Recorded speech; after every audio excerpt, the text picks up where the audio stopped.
Bwana awe nanyi.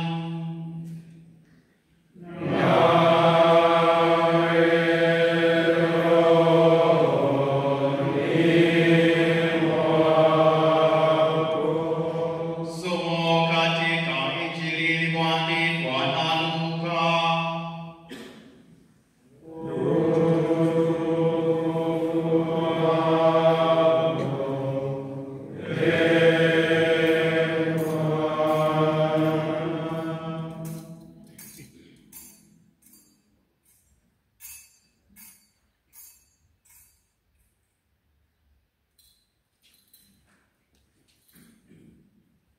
Injili ya Luka sura ya 13 aya ya kwanza hadi ya 9. Luka sura ya 13 aya ya kwanza hadi ya 9. Wakati ule walikuwapo watu waliompasha Yesu habari ya Wagalilaya, wale ambao Pilato alichanganya damu yao na dhabihu zao. Akawajibu akawaambia, je, mwadhani ya kwamba Wagalilaya hao walikuwa wenye dhambi kuliko Wagalilaya wote hata wakapatwa na mambo hayo? Nawaambia sivyo, lakini msipotubu ninyi nyote mtaangamia hivyo hivyo. Au wale 18 walioangukiwa na mnara huko Siloamu ukawaua, mwadhani ya kwamba wao walikuwa wakosaji kuliko watu wote waliokaa Yerusalemu? Nawaambia sivyo, lakini msipotubu ninyi nyote mtaangamia hivyo hivyo. Akanena mfano huu: mtu mmoja alikuwa na mtini umepandwa katika shamba lake la mizabibu. Akaenda kutafuta matunda juu yake asipate. Akamwambia mtunzaji wa shamba la mizabibu, tazama, miaka 3 hii naja nikitafuta matunda juu ya mtini huu nisipate kitu. Ukate, mbona hata nchi unaiharibu? Akajibu akamwambia, Bwana, uache mwaka huu nao hata niupalilie niutilie samadi, nao ukizaa matunda baadaye vema, la usipozaa ndipo ukate. Neno la Bwana.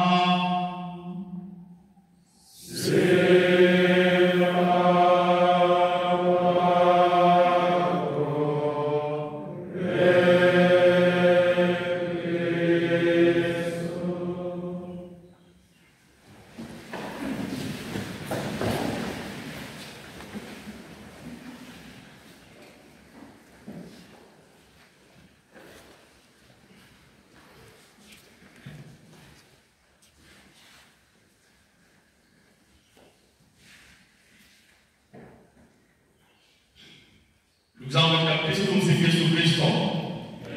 Kristo Mungu ni mwema kila wakati. Mungu ni mwema. Mbona mpoa? Mungu ni mwema. Kristo Mungu ni mwema kila wakati. Mungu ni mwema. Basi karibuni katika tafakari ya Dominika hii ya mwaka C wa Kwaresma, na tumesikia vizuri masomo yetu na mengi yanaweza kuzungumzwa katika masomo haya tuliyoyasikia. Tutaambia kuna kisa kimoja hivi. Unajua wanapokuja kijijini mara zote kule kijijini kuna mito kuwe na mito. Sasa siku moja katika mto mmoja, mama mmoja au jamii pale ilisikia kwamba mtoto mmoja amezama katika ule mto katika maarufu na kijiji. Basi mama huyo mmoja akamwita kijana wake, akamwambia, mwanangu, nakuomba chonde isitokee hata mara moja umeenda kuogelea katika ule mto. Mtoto akasema, sawa mama, nimesikia. Akamwambia, mwanangu, narudia tena, usije ukaenda ukaogelea katika ule mto. Mtoto akasema, mama, naelewa, ndio nimekusikia. Kaida watoto huwa wana hiyo kauli ya kusema ndio, hapana, nishaeleweka, hiyo kama sehemu ya 3. Lakini kaida watoto ndio hiyo, wanaweza kusema ndio lakini wasifuate. Sasa siku moja mchana mama alienda kwenye shughuli zake za kawaida hapa na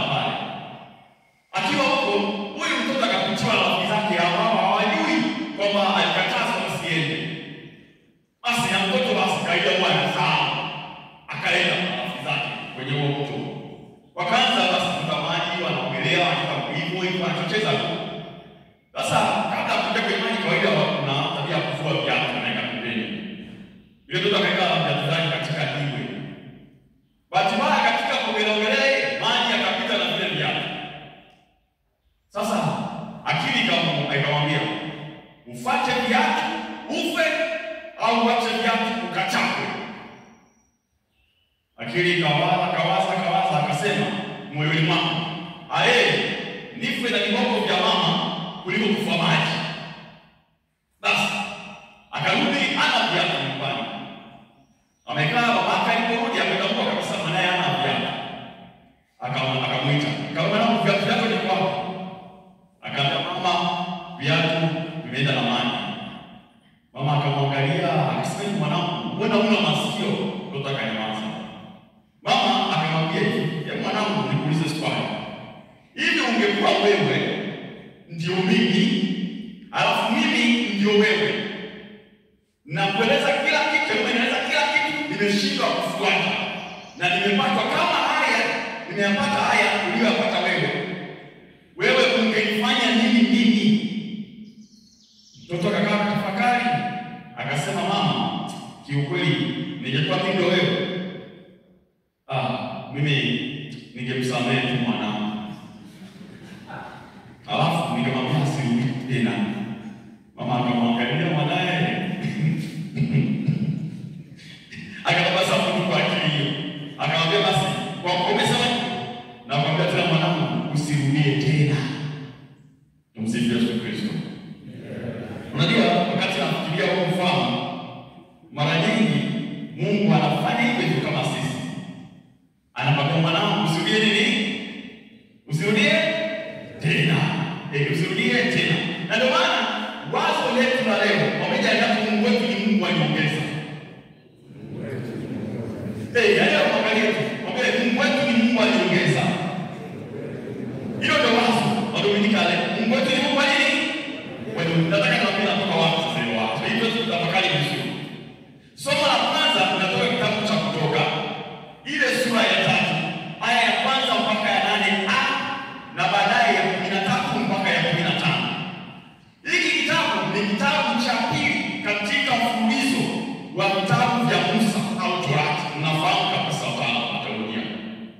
Neno Kutoka ni tafsiri ya Kilatini Exodus, likiwa linatoka katika neno la Kigiriki Exodus, lenye maana ya kuondoka au kutoka nje. Yaani kutoka utumwani Misri na kuelekea katika nchi ya ahadi kwa hao wana wa Israeli ambako mababu zao walikuwapo hapo mwanzo. Kama mnakumbuka, Abrahamu aliitwa kutoka Harani kuelekea wapi? Mnakumbuka hilo somo Dominika iliyopita. Sasa leo tumesikia wito wa Musa. Ni wito mzuri sana, tunasikia mara nyingi sana. Lakini hapa kuna mambo makuu matatu ambayo lazima tutafakari kidogo, lakini kwa ajili kwa sababu ya muda. Mmoja ni wito wa Musa. Mungu anampa kazi tena huyu aliyekuwa muuaji. Musa alifanya tukio kule alikotoka na Mungu anamtuma tena kule kule. Ukisoma kitabu cha Kutoka ile sura ya 2 aya ya 12 unaweza kuelewa vizuri sana alichokifanya Musa akiwa huko Misri. Sasa huyu Musa alielewa katika nyumba ambayo anatakiwa kwenda. Nadhani nakumbuka. Hakukuwa ni bahati mbaya. Musa baada ya kufanya mauaji anakimbia na anafanya shughuli zake mbalimbali, lakini kikubwa Musa alikuwa ni mchungaji. Anachunga kondoo zake. Na hii mwambie haikuwa bahati mbaya. Yalikuwa ni maandalizi ya kuchunga taifa hili la Israeli. Nakumbuka habari za Daudi, alifanya biashara hiyo. Mungu alitalisha vile. Hata wakati anapambana na Goliathi, alikumbuka akasema Mungu aliyenitoa, aliyenikomboa, aliyenisaidia katika ndugu atanisaidia dhidi yako, atanipigania dhidi yako. Kwa hiyo hakuwa kuna bahati mbaya. Jambo la pili, Musa anapoona kichaka kile anasogelea, lakini akifika pale anaambiwa vua viatu. Hii inaonyesha hali ya utakatifu wa sehemu. Hakuna anayeweza kusimama mbele ya Mungu kwa sababu sote tu wa dhambi mbele ya Mungu. Jambo la tatu, Mungu anaongea na neno alosema, nimeona kilio cha watu wangu, kuonyesha kwamba Mungu wa Israeli, Mungu wetu ni Mungu anayeona na apendi watu wake wapitie mateso. Lazima kujue kabla katika Biblia hasa Agano la Kale, Misri ilikuwa ni alama ya mateso, ilikuwa alama ya mahangaiko. Utasoma hizo habari katika waraka wa Mtume Paulo kwa Warumi ile sura ya 8 aya ya 20 mpaka 21. Sasa nataka niambie kitu fulani. Mimi na wewe katika Kwaresma hii tunaitwa kutoka Misri kwenda katika nchi ya ahadi. Kwa dhambi tumerudi Misri, lakini kwa kipindi hiki tunapewa nafasi nyingine tena ya kutoka katika huo utumwa na kurudi. Tusikawie, lazima tutoke haraka kama wana wa Israeli. Hilo tulijue. Mungu wetu ni Mungu nini? Wanyongeza. Somo la pili, waraka wa kwanza Mtume Paulo kwa Korinto ile sura ya 10 aya ya kwanza mpaka ya 6 na ile aya ya 10 mpaka ya 12. Ni somo hili ambalo linaelekezwa kwa watu waliokaa katika mji wa Korinto, jiji lililojengwa katika sehemu ya nchi inayounganisha Peloponesa na bara ya Ugiriki. Upo karibu kilomita 60 hivi magharibi mwa Athens. Awali huu mji ulikaliwa uliharibiwa na Warumi katika mwaka 146 kabla ya Kristo. Na huo mji ambao anaandikia Paulo ulijengwa karne moja baadaye. Naomba tuelewe kabisa hili. Mtume Paulo katika Korinto au utume wake unafupishwa katika kitabu cha Matendo ya Mitume ile sura ya 17 mpaka sura ya 18. Alifika hapo kati ya mwaka 51 na 52. Baadaye kuna mambo mengi yalitokea hapo. Baadaye kipindi hicho ambacho Galio alikuwa yake Seneka alikuwa mtawala wa eneo hilo, Paulo aliishi Korinto kwa muda wa miezi 18. Kwa hiyo anapajua vizuri. Unasoma hizo habari Matendo ya Mitume ile sura ya 18 aya ya kwanza mpaka 18.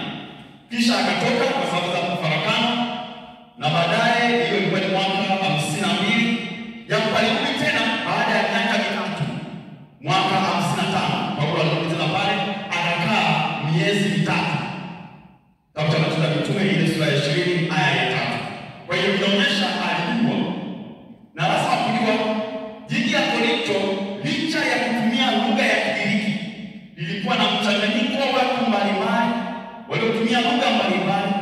Hii ilileta mafarakano na udumifu wa maadili na mambo mengine hasa ya kiimani.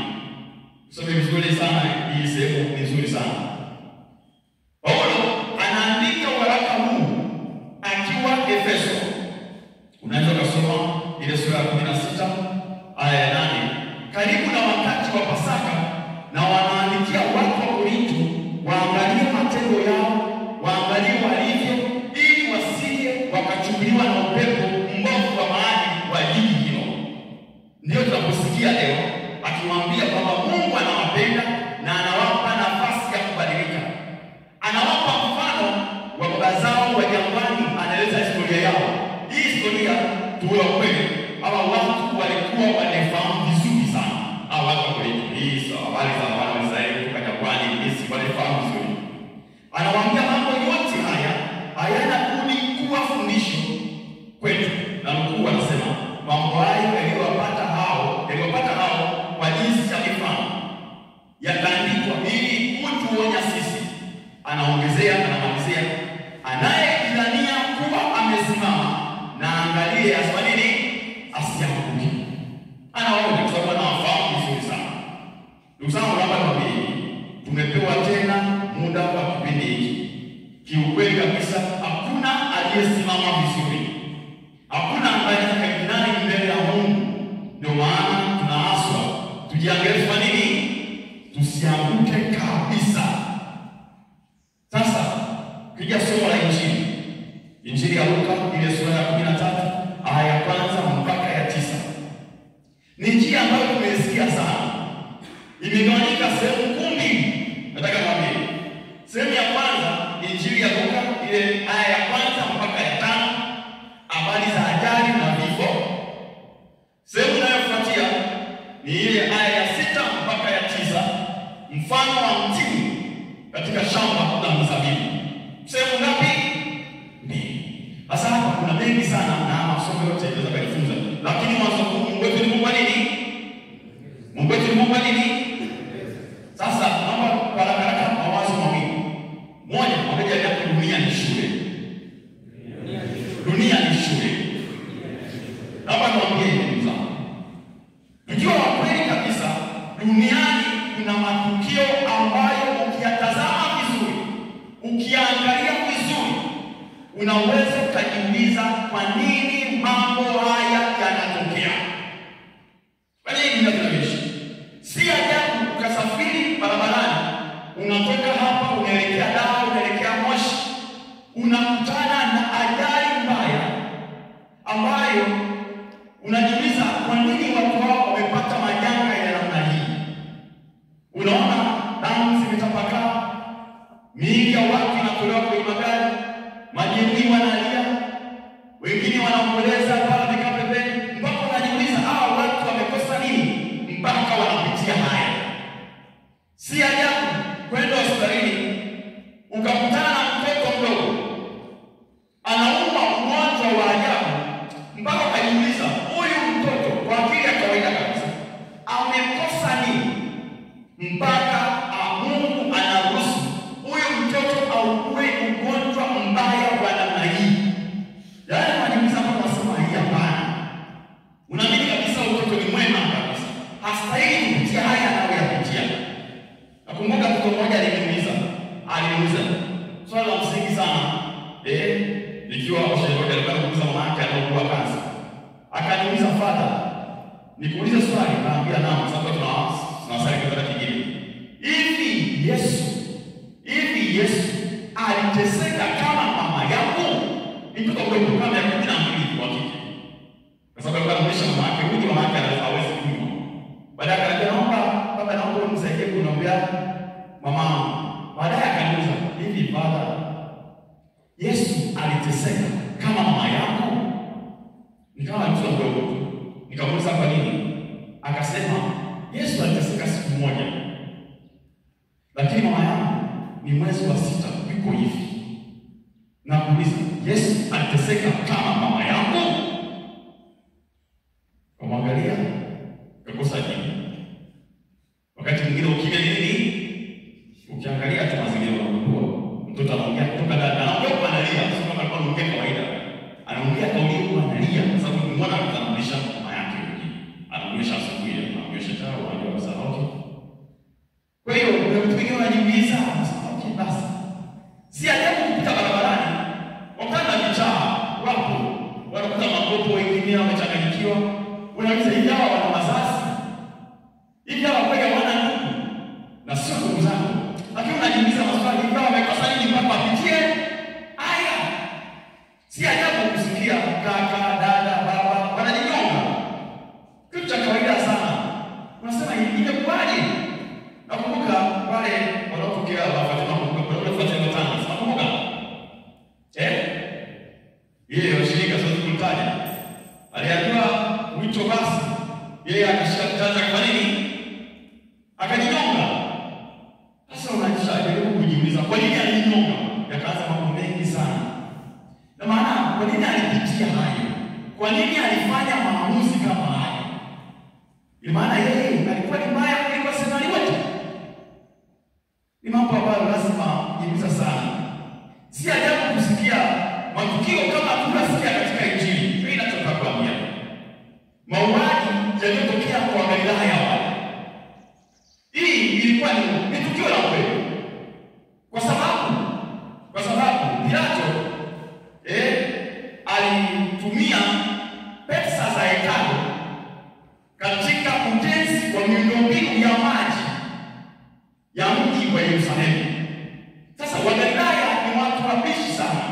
ni watu ambao wanaamini sana juu ya kwamba usiteseke sasa za hekalu letu. Nasoma hizo habari na katika kitabu cha Mitume ile sura 5:37. Ni Mungu wakasema Pilato anachokifanya si sawa. Hawezi kutumia pesa za hekalu kwa ajili ya mambo ya kiserikali. Wakaanza kuandamana na kuzuia. Sasa wakati mahujaji hawa wameenda hekaluni kusali, Pilato akasema wacha niwaonyeshe.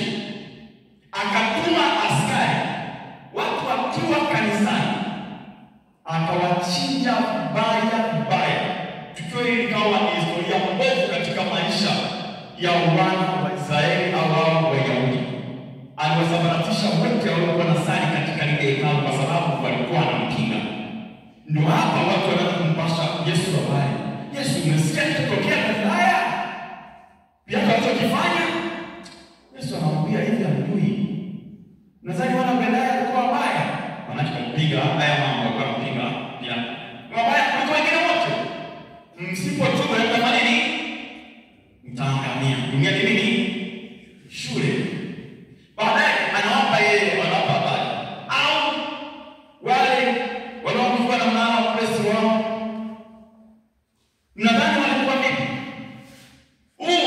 Mnara unafahamu sura pale. Ukisoma ile Injili ya Yohana ile sura ya 9 aya ya 7. Sawa? Pilato aliamuru ujenzi wa mnara wa sura kujengwa kwenye kona ya kusini na kuta za mashariki za mji. Kwenye bwawa la Siloamu ambapo watu wengi walikuwa wanakutanika kutakasika kabla ya ibada. Nakumbuka ile habari ile kijana akasema mimi nakumbuka Injili ya Yohana kwamba maji yalifungwa na hiyo story ilikuwa Siloamu. Nakumbuka. Sasa ujenzi huu uliofanyika, yeye alikuwa anataka kuongeza anataka kuongeza na kuinua kiwango cha mgawanyo wa maji Yerusalemu kutoka kwenye bwawa la Siloamu. Sasa lakini yeye aliratibu ujenzi katika hali ambayo si ya kawaida. Ujenzi ulifanyika chini ya kiwango. Kwa hiyo watu walikuwa kutanika pale kwa sababu ya wingi. Ule mnara uliwaangukia ukawaua. Lakini yote aliratibu ni Pilato. Sasa sio wanakumbusha wale wanaokiwa. Mnadhani walikuwa ni wabaya? Tumsifu Yesu Kristo. Naomba niwaambie si ajabu kusikia mauaji na vita vya wenyewe kwa wenyewe katika nchi za wenzetu. Tena kwa mambo yanatokea mengi sana. Si ajabu kusikia watumwa wanachomana moto. Ni kitu cha kawaida kabisa. Tumesikia kitotokea kwa Kigamboni. Mambo ya kawaida kwa sasa inakuwaje? Si ajabu kusikia ndoa ya miezi 2-3 inavunjika. Hata kwa nini? Si ajabu wewe kwenye malezi unasikia mtu mwaka wa kwanza anasema sio utaki wapate. Unajiuliza, unajua kuna kitu matakatifu mpaka unasema huyu mbona nipate kupata mimi. Lakini inafika wakati gani habari ni? Anaondoka. Mpaka unashangaa hivi na kubali. Au usaja kusaidia darasani mko wote anafeli mtihani. Anakaa huko nyumbani. Unasema sasa una maana alikuwa ana akili kuliko wote hapa. Lazima akili inawaza. Yaani unaanza kusema hapa kuna shida. Sasa mtu basi anasimamishwa upande, anasimamishwa mshemasi, fateri. Baba sema hivi alikuwa anakosa gani? Bwana kwanza alikuwa vizuri. Naona mfano vizuri. Si ajabu saa nyingine naona mambo kitu wasiao experience hapa. Kati ya kitu ambacho kinaumiza. Nasema ni matukio nini? Wakati mwingine wakati wa upande wanasema wazazi wamlete mtoto wao. Nafahamu kitu. Nafahamu. Wanawaleta. Kati ya kitu ambacho kinaumiza hapa na pili ni pale ambapo utakumbuka au utakumbuka wazazi wako hawapo wakati huo na kitarehe. Inawezekana usione sasa. Wakati wengine wa wazazi wao baba yake au mama yake unakumbuka mama yako alifariki miaka 5 iliyopita. Baba yako aliondoka, unaitwa na dada, unaitwa na aunti. Kati ya kitu ambacho kinaumiza hicho kibaya. Utafikiria labda kuanza kulia, lakini anakumbuka kwamba baba yangu ameshuhudia, mama yangu ameshuhudia tukio hili. Unasema nimekosea nini Mungu? Kwa nini aliruhusu mama aondoke kabla ya kuona hiki kitu? Wengine hata kwenye harusi inatokea hicho.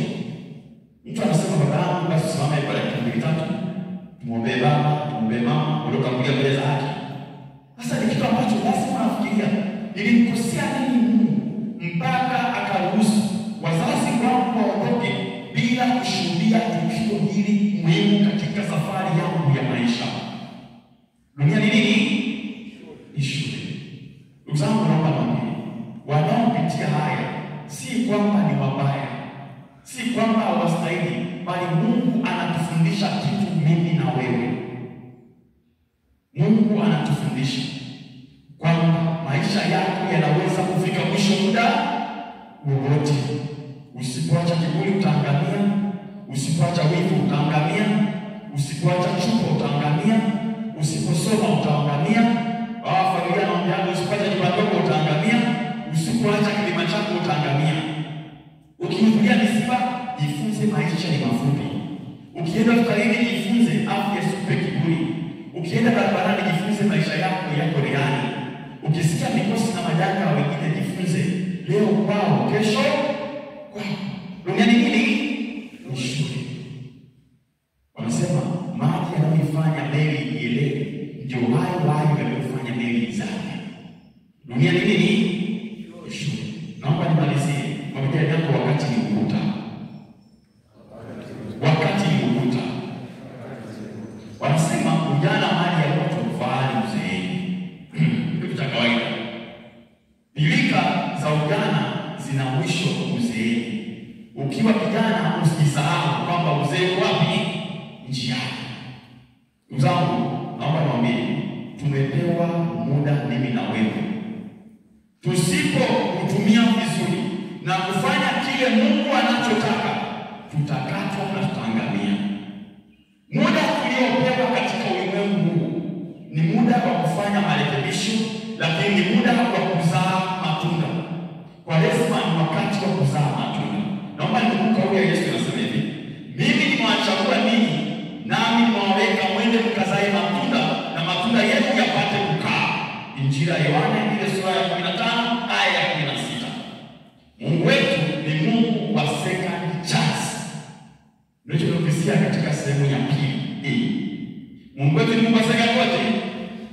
Maandiko yanasema, maandiko na mkuu, haya njooni mezani, hata dhambi zenu zikiwa kama nguo nyekundu zitageuka na kuwa nyeupe kama theluji, hata zikiwa nyekundu kama damu zitageuka na kuwa kama sufu.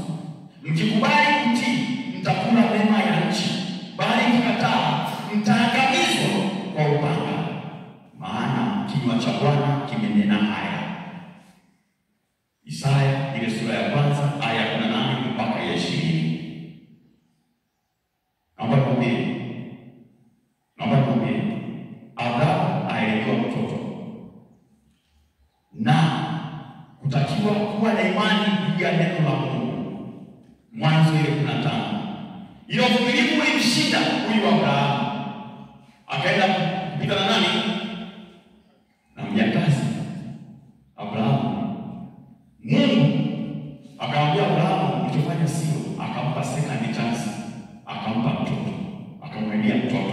Kitabu cha Mwanzo ile sura 18 aya ya 10 mpaka ya 15. Musa akiwa na miaka 40 nimesema alifanya mauaji na kukimbia. Akachunga kondoo wa mkewe Yethro kwa muda wa miaka 40. Akiwa na miaka 80 ndio tumekisikia. Aliitwa akiwa na miaka 80 kufanya tena ukombozi wa wana wa Israeli. Unasoma habari katika Matendo ya Mitume ile sura ya 7 aya ya 23 mpaka 38. Yona aliitwa akakimbilia Tarshishi. Dhoruba ikatokea, akajikuta ndani mwa tumbo la samaki mkubwa. Ndani ya tumbo alimlilia Mungu akasikia, akampa second chance. Tunasikia neno la Bwana likamjia Yona mara ya pili. Ile Waraka na nini? Kitabu cha Yona ile sura 3 aya ya 1.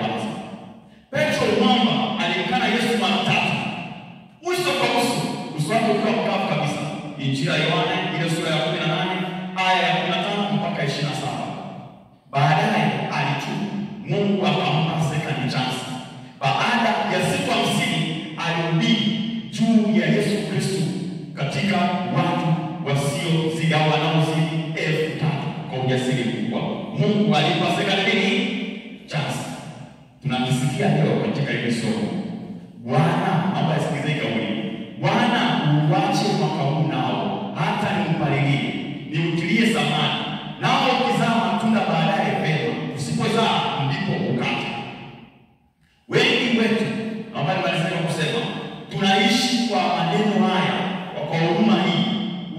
uache mwaka huu. Uache mwaka huu.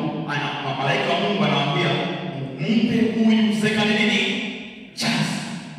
Ukitembea kwa hospitalini watu wanapokufa, ukienda misibani unashangaa marehemu wengine umri mwazidi, ukitembea barabarani ajali ni nyingi lakini unafika salama. Ukitazama maisha familia nyingine za changamoto kwa vizuri, ukiangalia maisha ya watu wanaopitia majanga, wengine na watakatifu kuliko wewe, yawezekana malaika anasema juu ya umri wako uache mwaka huu. Malaika anasema juu ya afya yako, Mungu mwache mwaka huu. Juu ya familia yako, iache mwaka huu. Juu ya maisha yako, wengine wafanya kazi, mwache mwaka huu. Mtaani, imani yako, yawezekana wakati mwingine hata katika wito wako, Mungu anasema, mpe mwaka huu. Mwache mwaka huu.